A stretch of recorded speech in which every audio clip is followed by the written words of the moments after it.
আসসালামু আলাইকুম। এই মুহূর্তে আমরা অবস্থান করছি বাবলু ভাইয়ের জমিতে। এখানে কলার চারা রোপণ করা হচ্ছে। এখানে 2.5 বিঘা জমি আছে। এখানে মূলত রঙিন সাগর কলা চাষ করার জন্য চারাগুলো নিয়ে এসে রোপণ করা হচ্ছে। আমরা বিস্তারিত কিন্তু এই ভিডিওতে দেখব। আপনারা পুরো ভিডিও দেখলে জানতে পারবেন কিভাবে কলা চারা রোপণ করা হয়, কিভাবে সঠিক পদ্ধতিতে এখানে গর্ত খাত করে লাগানো হয়, কত বাই কত দূরত্বে লাগানো হচ্ছে এবং জমি প্রস্তুতির কি আশয় বিষয় আছে বিস্তারিত কিন্তু এই ভিডিওতে আপনারা জানতে পারবেন। তো জানতে হলে অবশ্যই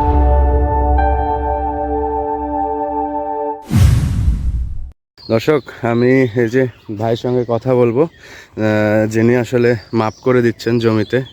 ভাই, আসলে কি জাতের চারা লাগাচ্ছেন, কি জাতের কলা? আমি কলা লাগাচ্ছি আপনার রঙিন সাগর। আচ্ছা এই আচ্ছা, অনেক বড় বড় ক্যান পড়ে, আপনার এরকম বড় বড় ক্যান পড়বে। তাও কয় ছড়ে কলা হয়? 14, 15, মানে কলার পিস কত থাকতে পারে? 180, 200? 200, মানে বড় ক্যান পেলে আপনার 200-200-র বেশি হবে। আচ্ছা। আপনার ক্যান মানে গাছ মোটা করতে পারলে আপনার ক্যান বড় পড়বে। আপনার এই কলাতে আপনার অনেক খাদ্য লাগে। আচ্ছা, প্রচুর পরিমাণ মানে এটি খাদ্য দেওয়া লাগবে, তাহলে গাছ মোটা হলে আপনার কলাটা বড় পড়বে। সঠিক পরিচর্যা করলে বড় কলা হবে। আবার এই কলাটা আপনার মানে যদি টেকনিকে বক্স কাটতে পারেন হ্যাঁ, তাহলে আপনার 2 বছরে 3 বার কুলিয়ে যাবে।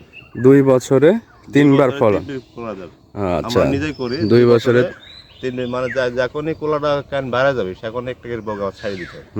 তাহলে আপনার মানে কলার যখন পড়ে যাবে, কান পড়বে, মোচা পড়বে, তখন সেখনই আপনার বগ একটা ছেড়ে দিতে বগ একটা ছাড়ি দিবে আর বাদ বাকি বগ কাটে ফেলবে। বা কলা যদি পুষ্ট হইতে হইতে আপনার ধরেন বগের বয়স আবার ধরেন হাফ হয়ে যাবে। আচ্ছা, 2 বছরে 3 বার কোলা নেওয়া যায়। আচ্ছা আচ্ছা। তো আপনার এটা হচ্ছে জমিতে আপনি যে চারা রোপণ করছেন, এটা কতখানি দূরত্বে আর কি? মানে এই 4.5 হাত দিচ্ছি এখানে 4.5 হাত বাই 4.5 হাত। মানে 4 হাত দিলে আপনার একটু গাছ ঘন হয়ে যায়, মোটা কম হয়। আর আপনি 5 হাত দিলে আরো ভালো। 5 হাত দিলে ভালো, আরো ভালো, গাছটা মোটা হবে, ক্যান ভালো হবে। তাহলে আপনার 4.5 হাত দিচ্ছি। 4.5 হাত। তো এখানে যদি আপনার মানে 1 বিঘাতে তাহলে কত পিস কলা চারা লাগতে পারে? 1 বিঘাতে আপনি যদি স্কোয়ার জমি হয় 1 বিঘা, আপনার 4 হাত করে দিলে 400 বগ 400। কিন্তু আপনার 4.5 হাত দিলে মোটামুটি 350 বা 370, 80 এরকম লাগে আর কি। আচ্ছা আচ্ছা। এখানে তো যারা লাগানোর আগে কোনো জমি প্রস্তুতির কিছু আছে কি, যে সার টার দেওয়ার কোনো কিছু নাই? তো অনেকেই আপনার ওই গোড়াতে সার মার দিয়ে লাগায়, কিন্তু আমরা সারটা দিইনি। আর ওই গাছ লাগিয়ে গেলে রিং করে পরে সার দেব। অনেকেই আপনার ওই দিলে অনেক সময় গ্যাস করলে গাছ শিকড় নষ্ট হতে পারে সার দিলে। আচ্ছা, আমরা ওই রিং করে পরে দিই। প্রথমে আমরা এই যে 4.5 হাত বাই 4.5 হাত দূরত্ব দিয়ে আমরা চিহ্ন করে নিচ্ছি। এই যে দেখতে পাচ্ছেন জমির মালিক, উনি হচ্ছে যে কিন্তু চিহ্ন করে দিচ্ছে। ওনারা আমাদের সঙ্গে হেল্প করছে। তো ওনারা কিন্তু একজন ভাই দুইজনই চারা লাগানোর কাজে নিয়োজিত আছে। তো এই তো অবস্থা, আপনারা জানতে পারলেন আসলে ঠিক এইভাবেই রঙিন সাগর কলার চারা রোপণ করা হয়।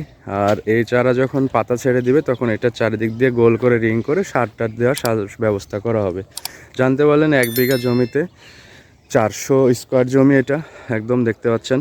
হ্যাঁ, স্কোয়ার জমি, এখানে 400 পিস কলার চারা লাগানো মানে 1 বিঘাতে, তাহলে এখানে 2.5 বিঘা জমি আছে, মোটামুটি 1000 পিস কলার চারা এখানে লাগানো হচ্ছে। তো আমরা আশা করছি আস্তে আস্তে আমরা কিন্তু প্রতিনিয়ত এই জমির আপডেট আপনাদেরকে দিয়ে থাকবো, কখন কি করছি বা কোন পজিশনে কখন সার দিতে হচ্ছে, কিভাবে রোপণ করা হচ্ছে, বিস্তারিত কিন্তু আমরা দেখাবো এবং পরবর্তী আপডেটগুলোও কিন্তু পাবেন। আপনারা দেখুন চারা রোপণের সঠিক পদ্ধতি। হ্যাঁ, আপনার প্রথমে এভাবে খাদ খুঁড়ে নেওয়া হয়, গর্ত খুঁড়ে নেওয়া হয়, তারপরে দেখতে পাচ্ছেন সেটা হলো সঠিক পদ্ধতি। এভাবে চারা লাগিয়ে দিলে কিন্তু এই চারা আর মরার সম্ভাবনা। এই গোড়াটা টাইট করে দিতে হবে যাতে অংশ ফাঁকা না থাকে। এভাবে টাইট করে দিলে কিন্তু আপনার হচ্ছে এই চারাটার মরবে না। থাকুন, রঙিন সাগর কলা অত্যন্ত লাভজনক একটি জাতের কলা। এখানে 12 থেকে 24 থেকে 26 মাসে কিন্তু 3 বার রঙিন সাগর কলা হারভেস্ট করা যায়। তো আপনারা সবাই পুরো ভিডিওটি দেখতে থাকুন আর চ্যানেলটি সাবস্ক্রাইব করবেন। ভাই, শীতকালে কেমন সময় লাগে চারা লাগানোর? কতদিন প্রায় লাগে আনুমানিক? শীতকালে আপনার অনেক দিন সময় লাগে, মোটামুটি মাসখানেক লেগে যাবে তো হ্যাঁ। বাড়াতে, মানে শীতে যাহা কম। আর এখন তো গরম পড়ে গেলে 20 দিন, 15-20 দিন, আপনার এক সপ্তাহ পরে আপনার কিছু বেল দেখা যাবে। আর পুরোপুরি সারতে 15-20 দিন লাগবে। হ্যাঁ,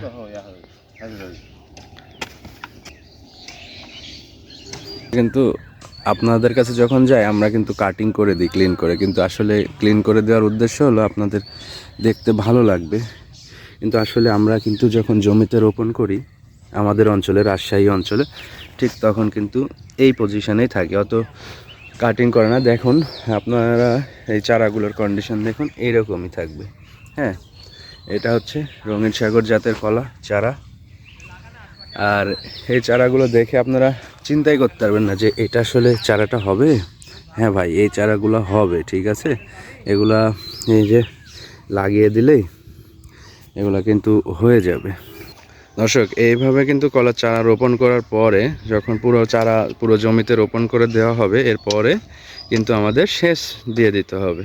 সেচ দেওয়ার 20 থেকে 30 দিন এর মধ্যে কিন্তু হচ্ছে যে কলার চারা শিকড় নিয়ে নেবে এবং পাতা বের হয়ে যাবে। তা যখন একটু বড় হবে তখনই আমাদের কিন্তু মূল পরিচর্যা শুরু হয়ে যাবে। তো সবাই ভালো থাকেন, সুস্থ থাকেন, আল্লাহ হাফেজ।